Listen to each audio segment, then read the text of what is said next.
हमेशा याद रखना, बेहतर दिनों के लिए बुरे दिनों से लड़ना पड़ता है। अर्थात यदि आपको कभी भी अपनी लाइफ को बहुत बेहतर करना है तो आपको आज अपने चलने वाले समय से जो कि बुरा है उससे लड़ना पड़ेगा। इन्हीं विचारों के साथ मैं आपका बहुत बहुत स्वागत करती हूँ कंपटीशन कम्युनिटी में। आज हम पढ़ने वाले हैं मध्य प्रदेश में राज व्यवस्था के संबंध में। देखिए, इससे पहले हम मध्य प्रदेश में राज व्यवस्था की कुछ चीज़ों को देख चुके हैं। आज हम देखेंगे कि मध्य प्रदेश में प्रशासन व्यवस्था किस तरह की है। तो मध्य प्रदेश की प्रशासनिक संरचना को आज हम पढ़ने वाले हैं। मध्य प्रदेश राज्य का मुख्य केंद्र राज्य सचिवालय। देखिए, पहली बात तो किसी भी राज्य की प्रशासनिक व्यवस्था को जब हम पढ़ते हैं तो राज्य को कितने भागों में बांटा गया है, कौन कौन सी महत्वपूर्ण चीजें, हम उन्हें देखते चलते हैं। तो मध्य प्रदेश राज्य का सबसे मुख्य जो केंद्र है वो राज्य का सचिवालय है। और राज्य सचिवालय कहाँ पर है? तो भोपाल में है, जो कि राज्य की राजधानी भी है। तो मध्य प्रदेश राज्य का मुख्य केंद्र राज्य का सचिवालय है, जो कि भोपाल के अरेरा हिल्स में स्थित है। इसके अलावा इसकी स्थापना या इसका जो नाम है वो वल्लभ भवन के नाम से प्रसिद्ध है। इसे वल्लभ भवन के नाम से भी जाना जाता है। और प्रशासनिक रूप से मध्य प्रदेश को संभाग, जिले, विकासखंड और तहसीलों में विभक्त किया गया है। देखिए, मध्य प्रदेश को ना प्रशासनिक रूप से 4 भागों में बांटा गया है। पहला भाग है संभाग, दूसरा है जिले, तीसरा है विकासखंड और चौथा है तहसील। अब कितने कितने क्षेत्र है ये देख लेते हैं। सबसे पहले जिलों की जब हम बात करते हैं तो मध्य प्रदेश में 52 जिले हैं। संभाग की बात करते हैं तो 10 संभाग हैं, 10 संभाग 52 जिले। विकास खंडों की बात करेंगे तो 313 विकास खंड मध्य प्रदेश में, वहीं इसमें से 89 जो विकास खंड है ये आदिवासी विकास खंड है। और तहसीलों की बात करेंगे तो मध्य प्रदेश में 420 तहसीलें हैं। तो 420 तहसीलों के साथ मध्य प्रदेश एक बहुत ही बड़ा राज्य हो जाता है। नेक्स्ट बात करेंगे कि मध्य प्रदेश में जिलों का और संभागों का विभाजन किस प्रकार से। देखिए, हमने मध्य प्रदेश में जब हम जिलेवार ट्रिक पढ़ रहे थे तो उस समय हमने ऑलरेडी जिलों को और संभागों को कवर करके रखा है, लेकिन फिर भी हम एक बार और देख लेते हैं। आपको मोबाइल नंबर तो याद होगा। मोबाइल नंबर क्या था हमारा? 8876543333। इस मोबाइल नंबर को आपको याद रखना है। इस मोबाइल नंबर को जब आप याद रखेंगे तो आपको बाकी चीजें भी याद रहेंगी। सबसे ज्यादा किस संभाग के अंतर्गत जिले आते हैं? तो वो आते हैं जबलपुर और इंदौर संभाग के अंतर्गत। क्षेत्रफल में सबसे बड़ा संभाग कौन सा है? तो क्षेत्रफल में सबसे बड़ा संभाग है जबलपुर संभाग। वहीं जनसंख्या में सबसे बड़ा संभाग कौन सा है? तो जनसंख्या में जो सबसे बड़ा संभाग होगा वो भी हो जाएगा हमारा जबलपुर संभाग। जनसंख्या में सबसे बड़ा जिला कौन सा है? तो आंसर होगा इंदौर। क्षेत्रफल में सबसे बड़ा जिला कौन सा है? तो आंसर होगा छिंदवाड़ा। इसी प्रकार से अब हम देखेंगे कि मध्य प्रदेश में 10 संभाग है। कौन कौन से 10 संभाग? सबसे पहला जबलपुर संभाग, इंदौर संभाग, उसके बाद उज्जैन संभाग, सागर संभाग, ग्वालियर संभाग, भोपाल संभाग, रीवा संभाग, चंबल, होशंगाबाद और शहडोल संभाग। इस प्रकार से मध्य प्रदेश में 10 संभाग हमें दिखाई देते हैं। इन संभागों के अंतर्गत आने वाले जिलों के बारे में भी हम बात कर लेते हैं। सबसे पहला जो संभाग है वो है हमारा जबलपुर संभाग। जबलपुर संभाग सबसे ज्यादा बड़ा संभाग है क्षेत्रफल की दृष्टि से। और जबलपुर संभाग के अंतर्गत आते हैं 8 जिले। कौन कौन से? जबलपुर, कटनी, नरसिंहपुर, छिंदवाड़ा, सिवनी, डिंडौरी, मंडला और बालाघाट। ये चीजें हमने ट्रिक में याद कर ली थी ऑलरेडी। इंदौर में आते हैं इंदौर, धार, झाबुआ, अलीराजपुर, बड़वानी, खरगोन, खंडवा और बुरहानपुर। उज्जैन संभाग के अंतर्गत है उज्जैन, देवास, शाजापुर, आगर मालवा, रतलाम, मंदसौर और नीमच। सागर संभाग के अंतर्गत सागर, दमोह, पन्ना, छतरपुर, टीकमगढ़, निवाड़ी। ग्वालियर के अंतर्गत ग्वालियर, शिवपुरी, गुना, अशोकनगर और दतिया। भोपाल के अंतर्गत भोपाल, सीहोर, रायसेन, राजगढ़ और विदिशा। रीवा, सतना, सीधी, सिंगरौली। चंबल के अंतर्गत भिंड, मुरैना, श्योपुर।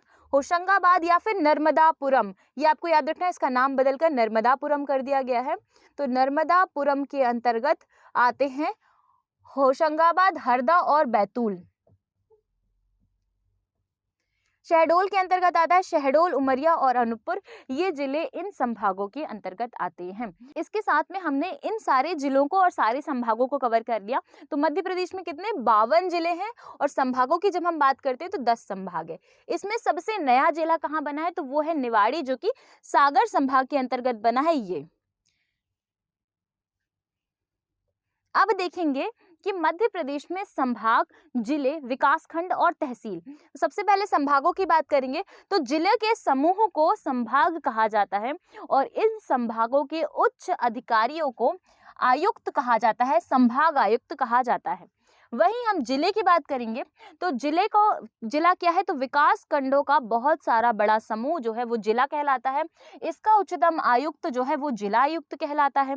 इसके अलावा विकास खंड, तहसीलों के समूह को विकास खंड कहा जाता है और इसके आयुक्त को उप जिला आयुक्त या फिर एसडीएम के नाम से भी जाना जाता है।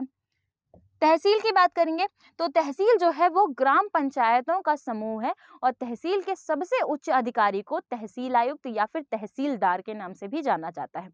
बहुत ज्यादा इजी है, क्लियर हो गया होगा। देखो, संभाग जो है तो संभागों का संभाग है क्या, तो जिलों का एक समूह है और इन जिलों के समूह को संभाग कहा जाता है। वहीं संभाग का सबसे उच्च अधिकारी संभाग आयुक्त कहलाता है। जिले का है तो जिले जो है वो विकास खंडों का एक समूह है और विकास खंडों के इस समूह के सबसे उच्च अधिकारी को जिला आयुक्त कहा जाता है। विकास खंड क्या है, तो मुख्य जो तहसीलें होती हैं उन तहसीलों का समूह विकास खंड कहलाता है और इसके प्रमुख को उप विकास खंड प्रमुख या फिर उप जिला प्रमुख आयुक्त के नाम से भी जाना जाता है। इसके अलावा तहसील को हमने देख लिया, तहसीलदार कहा जाता है इसका जो प्रमुख व्यक्ति होता है उसे। अब देखेंगे मध्य प्रदेश पुलिस प्रशासन। पुलिस प्रशासन के बारे में क्यों पढ़ना है, देखिए जब भी हम मध्य प्रदेश में प्रशासनिक व्यवस्था पढ़ रहे हैं तो हमने सबसे पहले जिला, फिर उसके बाद हमने संभाग, उसके बाद हमने विकासखंड और तहसीलों को कवर कर लिया। अब हम देखेंगे कि मध्य प्रदेश में पुलिस की क्या व्यवस्था रही है। तो मध्य प्रदेश में वर्ष 1982 में पुलिस महानिदेशक के साथ में पुलिस महानिरीक्षक का पद भी शामिल किया गया। नया पद लॉन्च किया गया, कब, 1982 में। ये पद जो है किसके अधीन काम करता है, तो हम देखते हैं कि पुलिस का जो महानिदेशक पद है यह गृह सचिव के अधीन काम करता है। इसके अलावा इनकी प्रारंभ कब हुआ, इनका स्टार्ट हुआ है 1982 से। मध्य प्रदेश पुलिस का मुख्यालय कहाँ है, तो मध्य प्रदेश पुलिस का जो मुख्यालय है वो भोपाल जिले में स्थित है। इसके अलावा प्रशासनिक दृष्टि से पुलिस के आईजी रेंज को कितने भागों में बांटा गया है, क्या क्या मध्य प्रदेश में है, तो मध्य प्रदेश में कुल 11 आईजी रेंज है, 15 डीआईजी रेंज है और 52 जिला पुलिस मुख्यालय हैं। देखिए जिस प्रकार से 52 जिले हैं वैसे ही 52 पुलिस जिला मुख्यालय हैं, हर एक जिले में एक एक। इसके अलावा डीआईजी रेंज बहुत ज्यादा इंपॉर्टेंट हो जाता है और आईजी रेंज, तो मध्य प्रदेश में 11 आईजी रेंज है और 15 डीआईजी रेंज है। वर्तमान पुलिस संगठन, तो मध्य प्रदेश का जो वर्तमान पुलिस संगठन है वो क्या है, हम ये देखेंगे। तो मध्य प्रदेश में पुलिस जोन कितने हैं, तो पुलिस जोन है 11। देखिए जिस प्रकार से मध्य प्रदेश में हम संभागों की बात कर रहे थे कि मध्य प्रदेश में 10 संभाग हैं, लेकिन यहाँ पर पुलिस जोन की जब बात करते हैं तो मध्य प्रदेश में 11 पुलिस जोन है। और एक बात आपको और याद रखनी है कि जो जैसे कि फॉर एग्जांपल के लिए हमने भोपाल संभाग के अंतर्गत जितने जिले देखे थे वो सारे जरूरी नहीं है कि भोपाल पुलिस जोन के अंतर्गत भी आते हों, हो सकता है कि इसके अलावा और दूसरे जिले आ रहे हों। तो इनका जो विभाजन है ये काफी ज्यादा अलग है संभागों के विभाजन से। तो पुलिस जोन कितने हैं मध्य प्रदेश में, 11 पुलिस जोन है। फिर उसके अलावा पुलिस जिले कितने हैं, तो 52 पुलिस जिले हैं। बिल्कुल सेम जितने जिले हैं मध्य प्रदेश में वैसे ही हर एक जिले में पुलिस मुख्यालय है ना, तो इस कारण से पुलिस जिले 52 हो गए। पुलिस अनुभाग की बात करेंगे तो 184 पुलिस अनुभाग हैं। पुलिस चौकियों की बात करेंगे तो 575 पुलिस चौकियां मध्य प्रदेश में है। होमगार्ड कंपनी 106 होमगार्ड कंपनी है। डीआईजी रेंज 15 है और आईजी रेंज जो है वो 11 है। पुलिस कंट्रोल रूम की बात करेंगे 53 पुलिस कंट्रोल रूम है। पुलिस थानों की बात करेंगे तो 1061 पुलिस थाने हैं और पुलिस बटालियन की बात करेंगे तो 26 बटालियन मध्य प्रदेश में स्थित है। कुछ भी याद नहीं रखना, इनमें से कुछ भी नहीं आने वाला, सिर्फ पूछा जाएगा तो डीआईजी रेंज, आईजी रेंज पूछा जा सकता है, जोन पूछे जा सकते हैं और पुलिस मुख्यालय कितने जिलों में है ये पूछा जा सकता है आपसे। शासकीय रेलवे पुलिस मुख्यालय, देखिए अब शासकीय रेलवे पुलिस मुख्यालय जो है इसका मुख्यालय मध्य प्रदेश के भोपाल जिले में स्थित है। इसके अलावा इसका विभाजन 3 भागों में किया गया है। भोपाल में अर्थात भोपाल शासकीय रेलवे, उसके बाद इंदौर शासकीय रेलवे और तीसरा है जबलपुर शासकीय रेलवे। जेल पुलिस, देखिए जेल पुलिस और जो नॉर्मल थाने की पुलिस होती है उन दोनों पुलिस में बहुत ज़्यादा अंतर होता है। तो हमने देखा सबसे पहले कि पुलिस रेंज क्या थी, पुलिस प्रशासन कैसा है, फिर रेलवे का पुलिस प्रशासन कैसा है, और हम देख रहे हैं कि जेल का पुलिस प्रशासन कैसा है। तो कुल हमारे पास 130 जेल है। इन 130 जेलों में से 12 केंद्रीय जेल है, मतलब 12 मुख्य जेल हैं, 73 उप जेल हैं और उसके बाद 5 खुली जेल हैं। अच्छा, खुली जेल का क्या मतलब होता है कि छत नहीं है या फिर दीवारें नहीं है। खुली जेल का मतलब ये होता है कि जेल के जो कैदी हैं उन कैदियों को समाज के साथ एक भाव बना रहे, समाज के साथ उनका एक संपर्क बना रहे, इस कारण से इन खुली जेलों का निर्माण किया जाता है। देखिए, जब चंबल में बहुत सारे बागियों ने आत्मसमर्पण किया था ना, तो उस समय उन्हें ये कहा गया था तो उन्हें एक खुली जेल में रखा जाएगा, जिससे वो अपने परिवार से भी मिल सकेंगे। मतलब एक ऐसे ऐसे कैदी जिनके ऊपर पूरा विश्वास हो कि वो अब जेल से भागेंगे नहीं। इसके अलावा वो खुद मुख्य धारा से जुड़ना चाहते हैं, समाज से जुड़ना चाहते हैं, कुछ नया काम शुरू करना चाहते हैं, छोटे-छोटे कुटीर उद्योगों में भाग लेना चाहते हैं, बाहर मार्केट में कोई दुकान लगाना चाहते हैं, कुछ भी चीज़ करना चाहते हैं। तो ऐसे ऐसे अपराधियों का सरकार जो है वो सपोर्ट करती है और उन्हें इन खुली जेलों में रखती है। मध्य प्रदेश पुलिस विशेष तथ्य। अब मध्य प्रदेश की पुलिस से संबंधित कुछ और विशेष तथ्य जो महत्वपूर्ण हो जाते हैं, हम उन्हें कवर करेंगे। सबसे पहले पुलिस का ध्येय वाक्य क्या है? तो मध्य प्रदेश पुलिस का ध्येय वाक्य है देशभक्ति ही जनसेवा है। तो देशभक्ति इक्वल टू जनसेवा। अगर हम जन मतलब लोगों की सेवा करेंगे तो वही हमारी देशभक्ति का प्रमाण है। मध्य प्रदेश राज्य अपराध ब्यूरो का गठन कब किया गया था? 1983 में मध्य प्रदेश राज्य अपराध ब्यूरो का गठन किया गया था। ये क्वेश्चन आपसे पूछ सकता है। और मध्य प्रदेश राज्य अपराध ब्यूरो की जो मुख्यालय है वो भोपाल जिले में स्थित है। और मध्य प्रदेश राज्य की प्रथम खुली जेल कहां पर खोली गई थी? तो मध्य प्रदेश की पहली खुली जेल जो है वो मुंगावली में खोली गई थी। मुंगावली अशोकनगर के अंतर्गत आता है और ये वही जिला है जिसके अंतर्गत चंदेरी भी आता है। और ये खुली जेल कब खोली गई थी? तो वर्ष 1973 में पहली खुली जेल मध्य प्रदेश में खोली गई।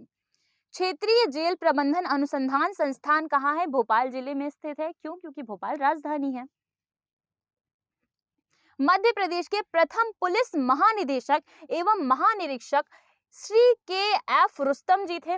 अच्छा देखो, ये क्वेश्चन बहुत कंफ्यूजन कर सकता है। जब मध्य प्रदेश के हम पहले महानिरीक्षक या फिर मध्य प्रदेश के पहले महानिदेशक की बात करते हैं तो नाम अलग अलग हैं, लेकिन ये बात हो रही है कब? जब मध्य प्रदेश का गठन नहीं हुआ था, अर्थात ये मध्य भारत के समय की बात हो रही है।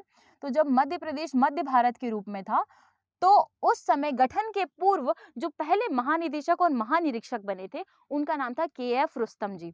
इसके बाद में जब गठन हो गया तो उसके बाद में 1982 और 1956 की तरफ में एक महानिरीक्षक और एक महानिदेशक और बनाए गए।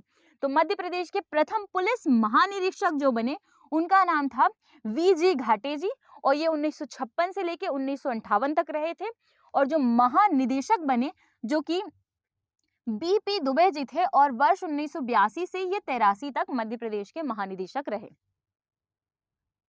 मध्य प्रदेश की प्रथम महिला आईपीएस ऑफिसर आशा गोपालन रही हैं। तो मध्य प्रदेश की पहली महिला आईपीएस ऑफिसर रही हैं आशा गोपालन। मध्य प्रदेश के बैतूल के झिरी ग्राम को 100% अपराध मुक्त गांव घोषित किया गया है और ये वही गांव है जहां पे आज भी संस्कृत भाषा बोली जाती है, अर्थात ब्राह्मणों का एक गांव है, ऐसा कह सकते हैं। मध्य प्रदेश का प्रथम आईएसओ प्रमाणित थाना कहां पर है? तो आईएसओ प्रमाणित थाना मध्य प्रदेश का पहला देवास जिले में स्थित है। मध्य प्रदेश पुलिस स्मृति दिवस कब मनाया जाता है? मध्य प्रदेश पुलिस स्मृति दिवस 21 अक्टूबर के दिन मनाया जाता है। मध्य प्रदेश केंद्रीय अन्वेषण ब्यूरो सीबीआई का मुख्यालय भोपाल में है जिसकी स्थापना वर्ष 1960 में की गई थी। Madhya Pradesh police band school जो है वो भोपाल जिले में स्थित है।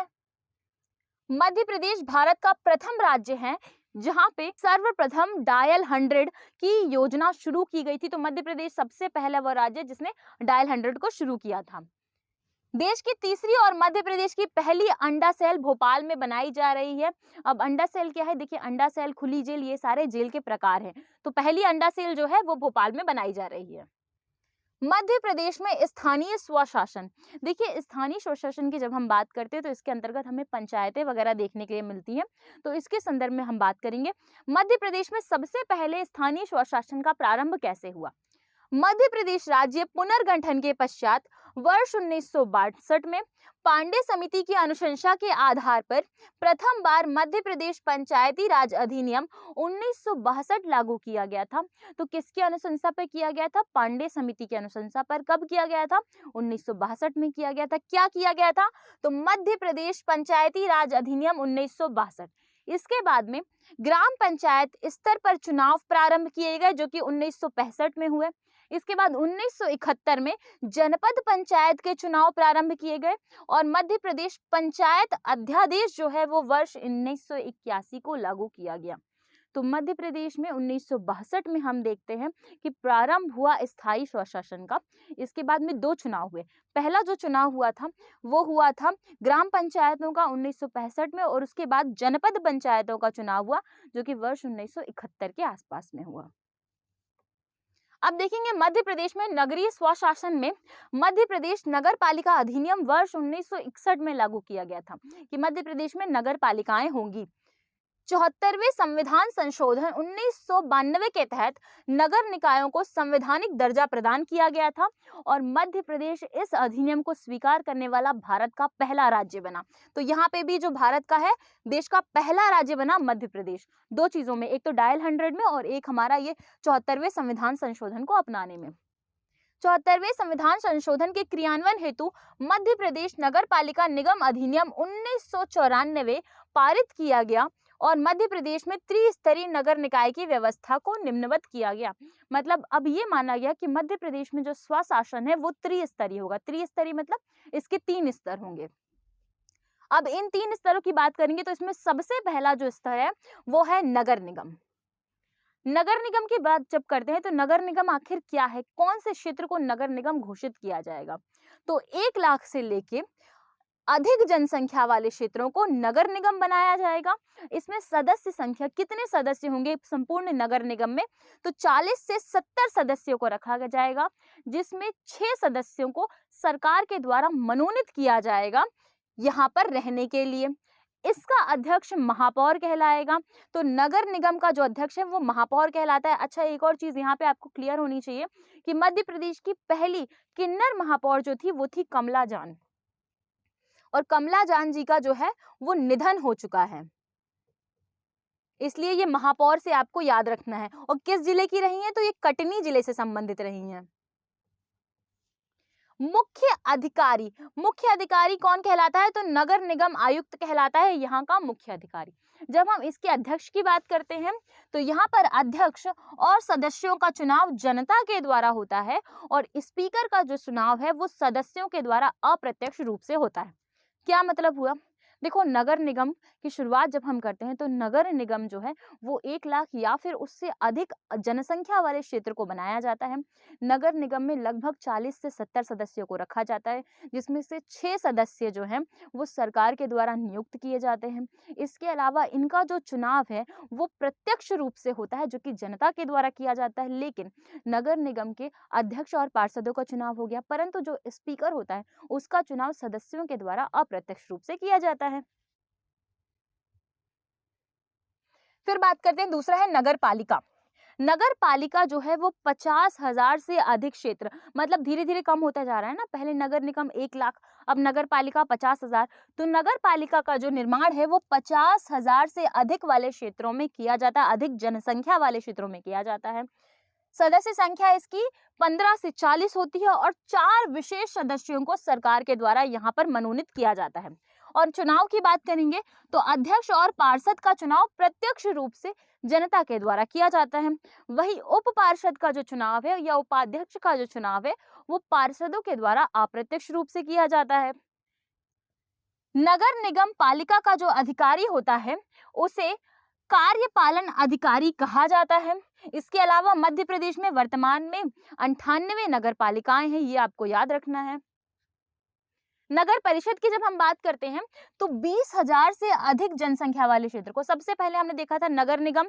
देखो, नगर निगम 1 लाख से अधिक था, फिर नगर पालिका 50,000 से अधिक, और अब ये देख रहे हैं 20,000 से अधिक जनसंख्या वाले क्षेत्रों को नगर परिषद के रूप में घोषित किया जाता है। नगर परिषद की संख्या जो है, सदस्य संख्या होती है 15 से 40 और इसमें केवल 2 सदस्यों की नियुक्ति की जाती है सरकार के द्वारा। इनका चुनाव भी सेम जनता के द्वारा होता है, जबकि उपाध्यक्ष का चुनाव जो है वो पार्षदों के अप्रत्यक्ष चुनाव के कारण होता है।